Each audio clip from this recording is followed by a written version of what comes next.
आज हम जा रहे हैं इंदौर से ओमकारेश्वर। इंदौर से ओमकारेश्वर का डिस्टेंस 92 किलोमीटर है और इस सफ़र में आपको बहुत ही कमाल की चीज़ें देखने को मिलेगी, सुंदर सुंदर नज़ारे देखने को मिलेंगे। तो आप इस वीडियो को पूरा ज़रूर देखें और ये वीडियो काफ़ी इन्फॉर्मेटिव भी होने वाली है, ताकि जब भी आप अगर ओमकारेश्वर जाएँ तो इस वीडियो से आपको बहुत सारी चीज़ें सीखने को मिलेगी और आपको आपकी यात्रा में कोई भी परेशानी नहीं होगी। तो इस वीडियो को पूरा ज़रूर देखें। तो अभी मैं हूँ इंदौर में मेरे मामा के यहाँ और अभी सुबह के 6 बजे हैं और ये मेरे मामा का लड़का है रितेश और 2 अंकल के लड़के हैं जो वेलोसिटी पर हमारा इंतज़ार कर रहे हैं। तो चलिए उनसे भी मिलते हैं।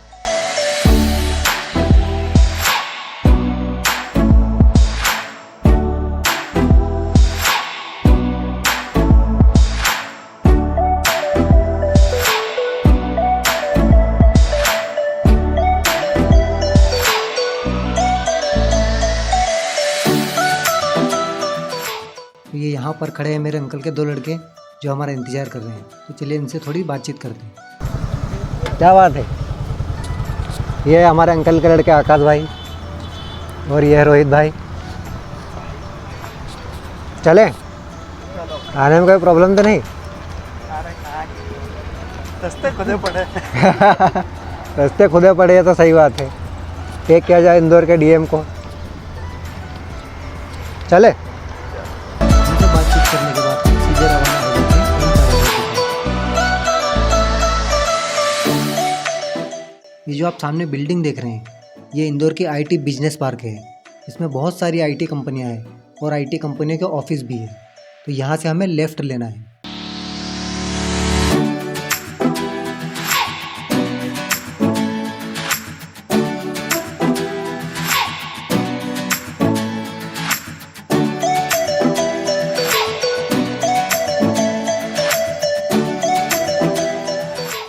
इंदौर सिटी में आपको कई सारे ऐसे फ्लाईओवर देखने को मिल जाएंगे और अभी कई सारे फ्लाईओवर का काम चल रहा है और यहाँ मेट्रो का भी काम चल रहा है और इंदौर सिटी काफ़ी तेज़ी से डेवलप हो रही है।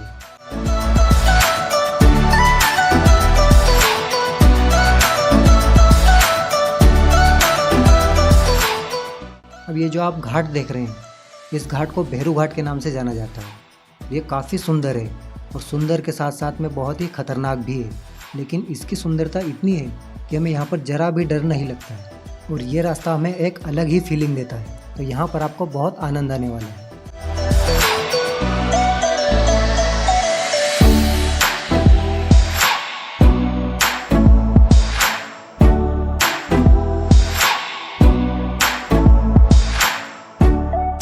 यहाँ पर ऐसे बहुत सारे अंधे मोड़ आते हैं और साथ साथ में अंधे लोग भी, जैसे ये सामने देखिए। आजा भाई आजा, बे साइड में हो जा। ये भाई साहब तो साइड में हो चुके हैं। हमारे सफ़र में हम आगे बढ़ते हैं। इस घाट में आपको बहुत सारे बंदर भी उछल कूद करते हुए मिल जाएंगे। बिहार राम।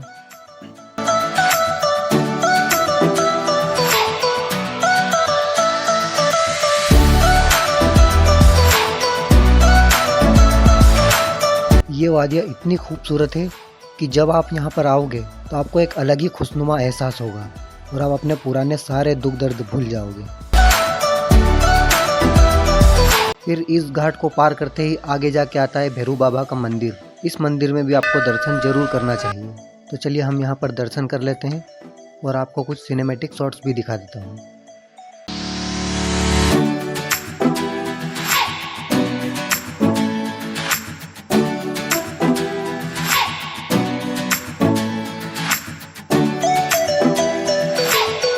फिर हमें पता चला कि हम अपना बैग तो मंदिर में ही भूल आए हैं। तो फिर हमने आकाश को बोला कि जा भाई अपना बैग वापस लेकर आ।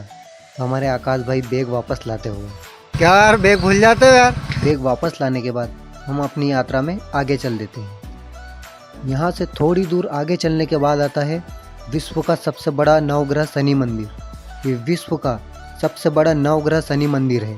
यहाँ पर भी आपको दर्शन करने के लिए ज़रूर रुकना चाहिए। तो हम भी बाहर अपनी गाड़ी पार्क कर देते हैं और मंदिर के अंदर दर्शन के लिए चल देते हैं। इस मंदिर में आपको सारे ग्रहों की मूर्तियां देखने को मिल जाएगी, जैसे मंगल, राहु, केतु, सभी ग्रहों की मूर्तियां यहाँ पर देखने को मिल जाएगी। तो उनके दर्शन भी आपको ज़रूर करना चाहिए। दर्शन करने के बाद बाहर निकलते हम थोड़ा सा सुस्ता लेते हैं, थोड़े गप्पे सप्पे लड़ा लेते हैं और फिर आगे चल देते हैं।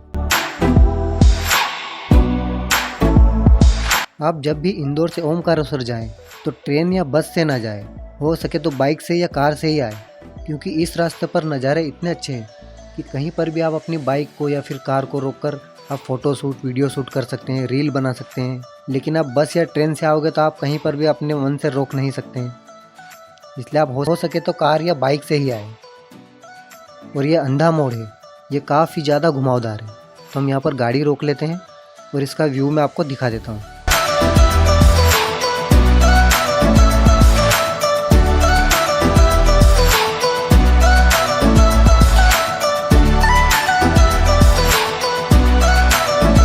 यहाँ से थोड़ा शूट करने के बाद फिर हम आगे की ओर चल देते हैं। आगे चलने के बाद में भी आपको कई सारे ऐसे घुमावदार अंधे मोड़ देखने को मिल जाएंगे, जहाँ एक तरफ पहाड़ होगा और दूसरी तरफ खाई।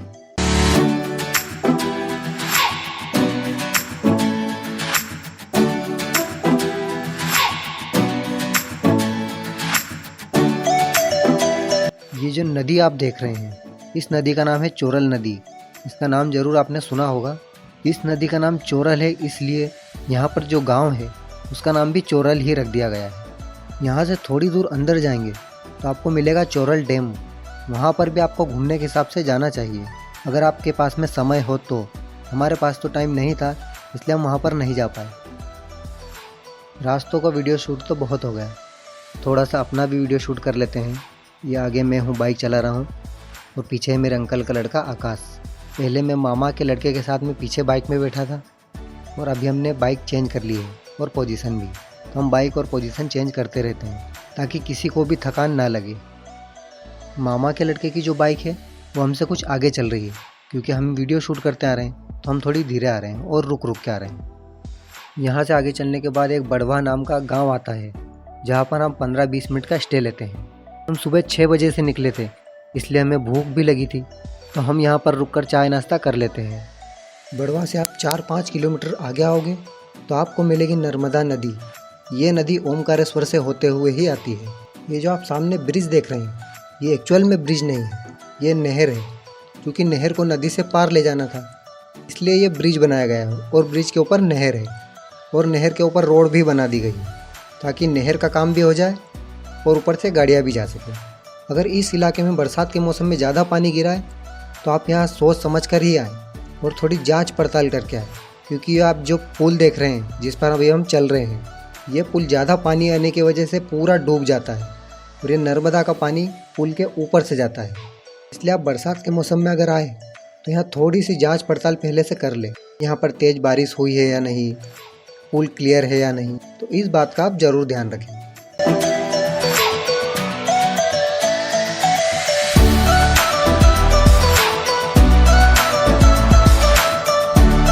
नदी पार करते ही थोड़ी सी आगे जाने के बाद हमें लेफ़्ट लेना है, क्योंकि जो सीधे सामने रास्ता जा रहा है वो खंडवा और बुरहानपुर के लिए जाता है, तो हमें वहाँ नहीं जाना है, हमें यहाँ से लेफ़्ट लेना है। अब ये रास्ता सीधे ओमकारेश्वर जाता है। ओमकारेश्वर की दूरी यहाँ से 12 किलोमीटर है। ये जो भी पीछे चौराहा था जहाँ से हमने टर्न लिया, इस जगह का नाम है मोरटक्का। यहाँ पर रेलवे स्टेशन भी है, तो अगर ट्रेन से आप आएंगे तो आपको मोरटक्का उतरना होगा, और फिर यहाँ से आपको ओमकारेश्वर तक का साधन मिल जाएगा।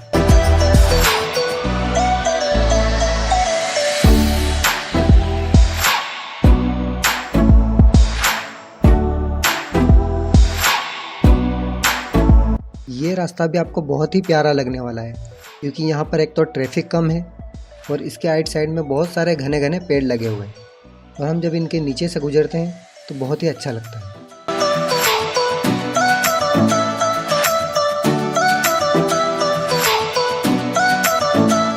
और ये यहाँ का पुराना बस स्टेशन है। अगर आप बस से आते हैं तो बस आपको यहाँ पर लाकर छोड़ देगी, लेकिन अगर आप सीजन में आते हैं, जैसे श्रावण मास हो गया, अगर श्रावण में आप आते हैं तो आपको बस यहाँ पर नहीं लाती है। पीछे नया बस स्टैंड बना हुआ है, वहाँ पर आपको छोड़ेगी।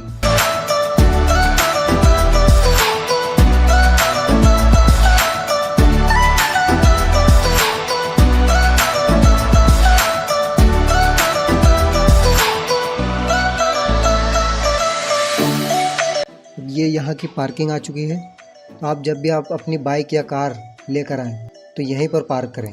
यहाँ पर बाइक पार्किंग का शुल्क है 20 रुपये और कार पार्किंग का शुल्क है 50 रुपये। तो आप यहाँ वहाँ अपनी गाड़ियाँ ना खड़ी करें और पार्किंग में ही लगाएं। तो हम अपनी गाड़ी पार्क कर देते हैं और फिर पैदल निकल चलते हैं। अभी हम जा रहे हैं नागर घाट, जो कि बहुत बड़ा घाट है और दर्शन करना है तो दर्शन के पहले नहाना जरूरी है, इसलिए हम नागर घाट पर जा रहे हैं नहाने के लिए। चलिए हम नागर घाट पर पहुंच चुके हैं। ये जो आप दूर दूर तक देख रहे हैं ये पूरा नागर घाट है और ये काफ़ी बड़ा है।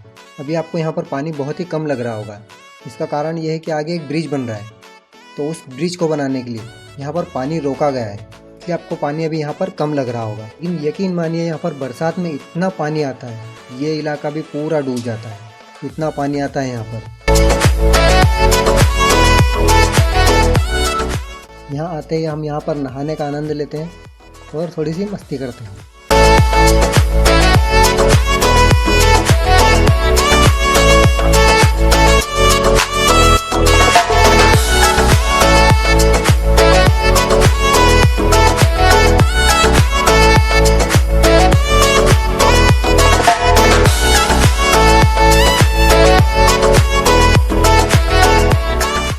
ये देखिए जो आप पत्थर देख रहे हैं अभी, ये हमेशा यहाँ पर नहीं होते हैं। वो जो आगे आप ब्रिज देख रहे हैं उस ब्रिज का काम चल रहा है, तो उसे बनाने के लिए यहाँ पर पानी रोका गया है।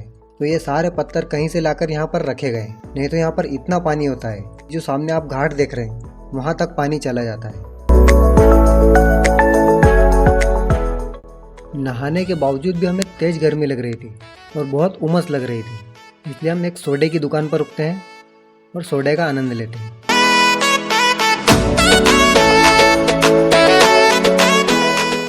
यह है हमारी नर्मदा मैया का नज़ारा, और जो आप सामने मूर्ति देख रहे हैं वह भी नई नई बनी है और ये शंकराचार्य जी की मूर्ति है। तो वहाँ पर भी हम जाएंगे और पास से उस मूर्ति को मैं आपको दिखाऊंगा। अब ओमकारेश्वर मंदिर में जाने के लिए आपको नर्मदा पार करके जाना पड़ता है, तो उसके दो साधन हैं, या तो आप नाव से जा सकते हैं या फिर इस ब्रिज के जरिए जा सकते हैं। तो अगर आपको नाव से जाना है तो जहाँ पर अभी हम नहा रहे थे वहाँ से डायरेक्ट आपको नाव मिल जाएगी, जो वैसे तो 20-20 रुपये लेती है, लेकिन सीजन में ये 50 रुपये भी ले सकती है। तो हमें तो वीडियो शूट करना था, इसलिए हम नाव से नहीं गए और इस ब्रिज से जा रहे हैं। अब इस ब्रिज की खासियत भी मैं आपको बता देता हूँ। ये जो पूरा ब्रिज बना हुआ है इस पर एक भी पिलर नहीं है। अब आप सोच रहे होंगे कि पिलर क्यों नहीं है, तो इसका कारण ये है कि इस ब्रिज के नीचे इस जगह पर इतनी गहराई है कि उस गहराई को अभी तक कोई नाप नहीं सका है और इसका तल अभी तक किसी को नहीं मिला है। यहाँ पर कहा जाता है कि जो हमारी खटिया होती है जिस पर हम सोते हैं, पुराने ज़माने में जो खटिया होती थी, कई सारी खटियाओं की रस्सी निकालकर यहाँ पर डाली गई, लेकिन किसी को भी इसका तल अभी तक नहीं मिल पाया, इसलिए यहाँ पर पिलर बनाना संभव नहीं था। जैसे आप ऋषिकेश जाते हैं तो वहाँ पर भी जो गंगा नदी है उस पर एक ब्रिज बना है जिस पर पिलर नहीं है, उसका नाम है लक्ष्मण झूला। तो इसी के कारण इस पुल का भी नाम लक्ष्मण झूला रखा गया है। इस तरफ जो आप देख रहे हैं ये ओमकारेश्वर डैम है, इसके पीछे भी अथाह पानी भरा हुआ है।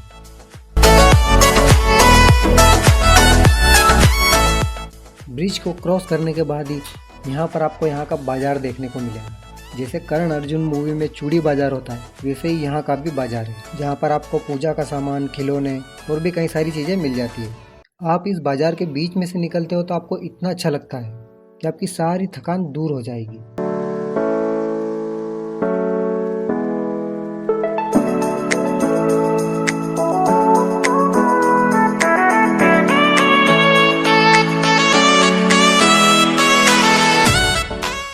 ये है वो लक्ष्मण झूला जहाँ से अभी हम आए हैं, और आप देख सकते हैं कि इसके ऊपर एक भी पिलर नहीं है। तो अभी मैं आपको मिलता हूँ सीधे दर्शन करने के बाद में। ये देखिए मंदिर के नीचे भी आपको बहुत सारी नाव देखने को मिल जाएगी, तो अगर आप ब्रिज से ना जाए तो इन नाव के जरिए भी आप जा सकते हैं। दर्शन करने के बाद में हम सीधे चल देते हैं विंध्याचल पर्वत की परिक्रमा करने के लिए। ये परिक्रमा टोटल 7 से 8 किलोमीटर की है और इसे पूरा करने में लगभग 3 घंटे लग जाते हैं। तो अगर आप 3 घंटे तक या 7 से 8 किलोमीटर पैदल चल सकते हैं तो ही आप परिक्रमा करें।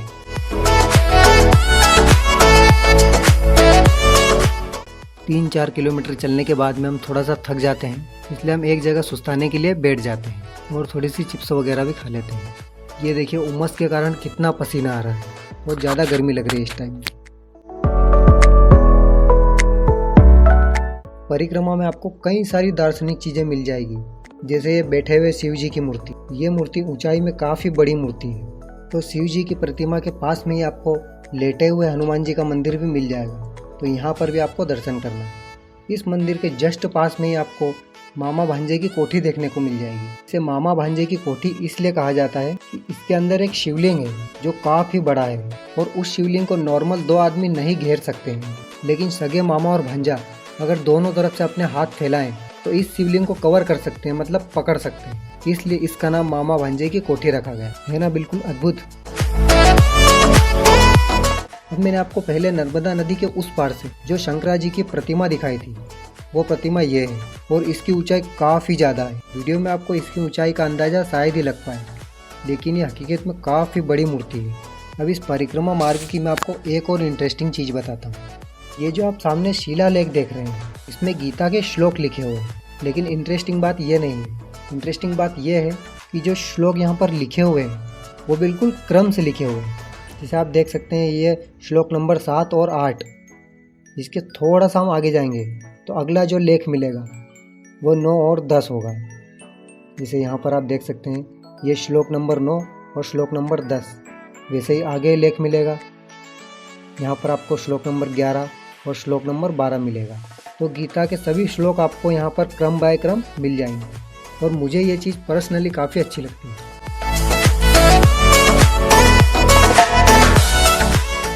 इस पर्वत के आखिरी छोर पर आने के बाद में आपको डैम का नज़ारा देखने को मिलेगा, जो मैंने आपको पहले बताया था, और ये डैम काफ़ी बड़ा डैम है। तो वहाँ से आगे आने के बाद में हमारी परिक्रमा पूरी होती है। अब हमें वापस नदी के उस पार जाना है। हम इस नए पुल से जाएंगे। अभी हम आए थे पुराने पुल से, लेकिन जाएंगे इस नए पुल से, और इसमें भी कोई भी पिलर नहीं है। तो हम इस पुल पर चलते हैं वापसी के रास्ते पर।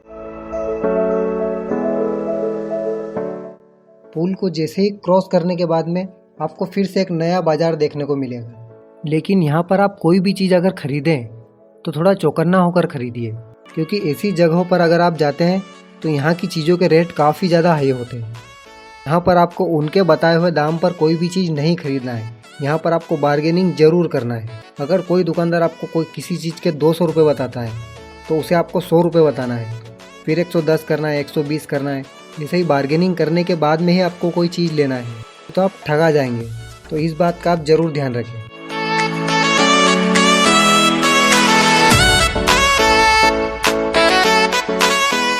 अब खरीदारी करने में हमें काफ़ी टाइम जा रहा था और हम लेट भी हो रहे थे, तो हम सीधे निकल जाते हैं पार्किंग की तरफ, और पार्किंग में से अपनी गाड़ी उठाते हैं और सीधे निकल चलते हैं अपनी घर की तरफ।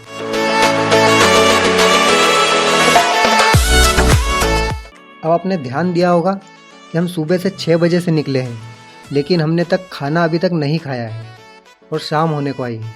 हम नाश्ते में ही अपना काम चला रहे हैं, क्योंकि हमने सोचा था कि यहाँ से निकलने के बाद में ही खाना खाएंगे, इसलिए हम ओमकारेश्वर पार कर देते हैं और फिर खाना खाएंगे।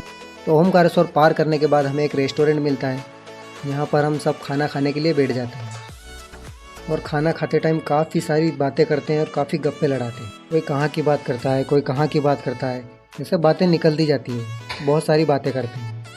और खाना खाने के बाद में हम निकल चलते हैं अपने घर की तरफ। और यहाँ पर मौसम काफ़ी ख़राब हो रहा था, तो हम अपना मोबाइल और पर्स बैग में रख लेते हैं और सीधे घर की तरफ निकल चलते हैं। जय ओमकार जी की।